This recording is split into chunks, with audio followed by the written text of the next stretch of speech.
സ്നേഹമുള്ളവർ, സഹനത്തെക്കുറിച്ചുള്ള ചിന്തകളിലൂടെ നമ്മൾ യാത്ര തുടരുകയാണ്. എന്തിന് സഹനം, എന്തിന് എന്നുള്ള ആ ചിന്തയിലൂടെ നമ്മൾ തുടരുമ്പോൾ മറ്റൊരു ധ്യാനത്തിലേക്ക് നമ്മൾ കടന്നു വരികയാണ്.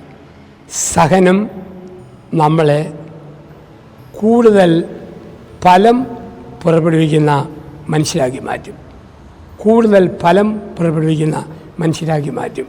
അതുകൊണ്ടാണ് മഹാത്മാഗാന്ധി ഒരുപാട് സഹിച്ചപ്പോൾ ഭാരതത്തിൻ്റെ രാഷ്ട്രപിതാവായി. അതുകൊണ്ടാണ് അദ്ദേഹം എല്ലാ ആഴ്ചയിലും ഒരു ദിവസം ഉപവാസം എടുത്ത് സഹിക്കുമായിരുന്നു. ആ സഹനം മനക്കെട്ടി കൊടുത്തു, ശരീരശക്തി കൊടുത്തു, കൂടുതൽ ഫലം പുറപ്പെടുവിക്കുന്ന മനുഷ്യനാക്കി മഹാത്മാഗാന്ധിയെ മാറ്റി. മദർ തെരേസ ഒരുപാട് സഹിക്കുമായിരുന്നു. ലോകത്തിൻ്റെ അമ്മയായി ആ മദർ തെരേസ അറിയപ്പെട്ടു. നമ്മൾ സഹിക്കുമ്പോൾ നമ്മളിൽ മറഞ്ഞു കിടക്കുന്ന ഒരുപാട് ടാലൻറ്റുകൾ പുറത്തു വരും. നമ്മൾ സഹിക്കുമ്പോൾ ഒരുപാട് കാര്യങ്ങൾ ചെയ്യാൻ നമുക്ക് തോന്നും. അങ്ങനെ ചെയ്ത് ഫലം പുറപ്പെടുവിക്കുന്ന മനുഷ്യർ.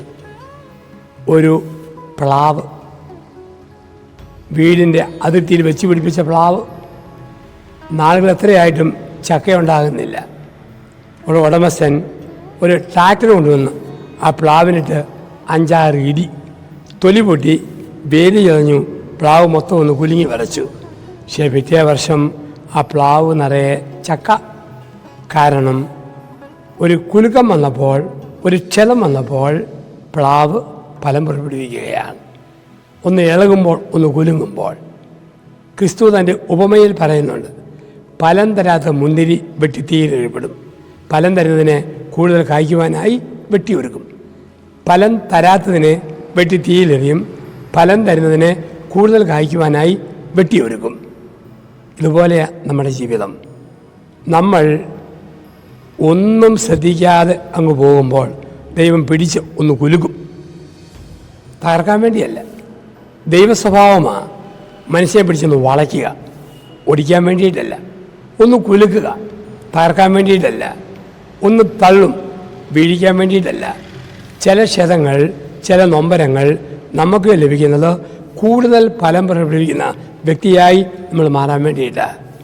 എനിക്കൊരു സ്നേഹിതനെ അറിയാം. നല്ല പണമുള്ള ഒരു മനുഷ്യൻ, വളരെ നല്ല വ്യക്തിത്വമുള്ള ഒരു മനുഷ്യൻ. പക്ഷേ മറ്റുള്ളവരുടെ കാര്യങ്ങളിൽ അധികം ശ്രദ്ധിക്കാതെ പോകുമായിരുന്നു. അദ്ദേഹം ഒരു കോൺട്രാക്ടറായിരുന്നു.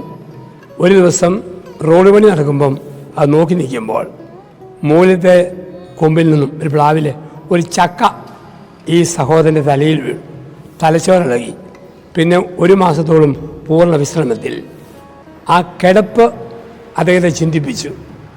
എൻ്റെ ജീവിതത്തിൽ എനിക്ക് എന്തെങ്കിലും ചെയ്യാൻ പറ്റും.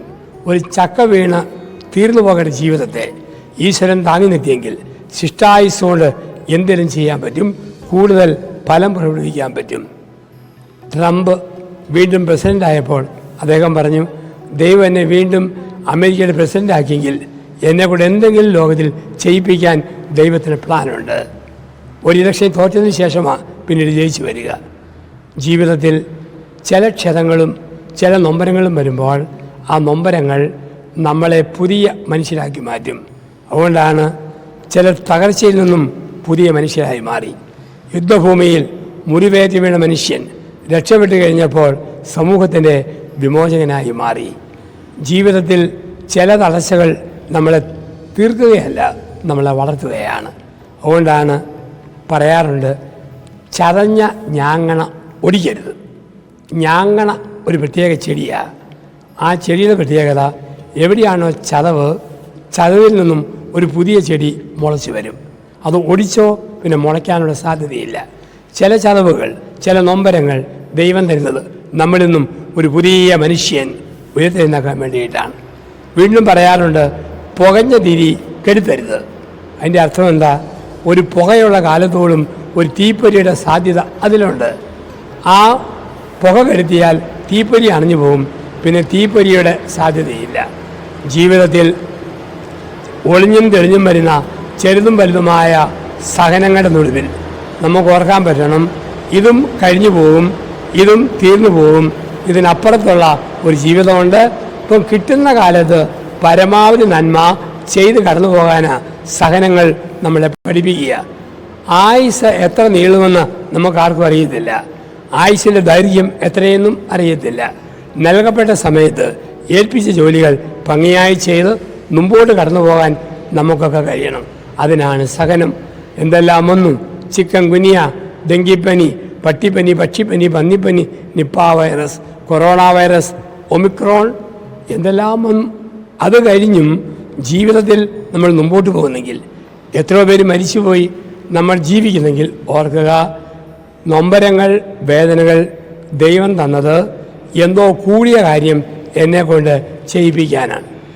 കോവാക്സിനും കോവിഷീൽഡും സ്വീകരിച്ചപ്പോൾ ജീവൻ നിലനിന്നു. ആ നീണ്ടുകിട്ടിയ ജീവൻ കൊണ്ട് നന്മ ചെയ്യണം. പോളിയോ ഇഞ്ചക്ഷൻ കിട്ടുന്ന കുഞ്ഞിന് ജീവൻ നിലനിൽക്കുന്നു, തളരാതെ ജീവിക്കാൻ. ആ വേദന ഒരു പുതുജീവനിലേക്കും ഒരു പുതു ചൈതന്യത്തിലേക്കും നമ്മളെ നയിക്കുകയാണ്. അപ്പോൾ എത്ര ചെറുതും വലുതുമായ സഹനം വരുമ്പോൾ ഓർക്കുക, കൂടുതൽ ഫലം പുറപ്പെടുവിക്കുവാൻ ദൈവം ഒരുക്കുന്ന അവസരങ്ങളായി സഹനങ്ങളെയും നൊമ്പരങ്ങളെയും വേദനകളെയും നമ്മൾ കാണുക.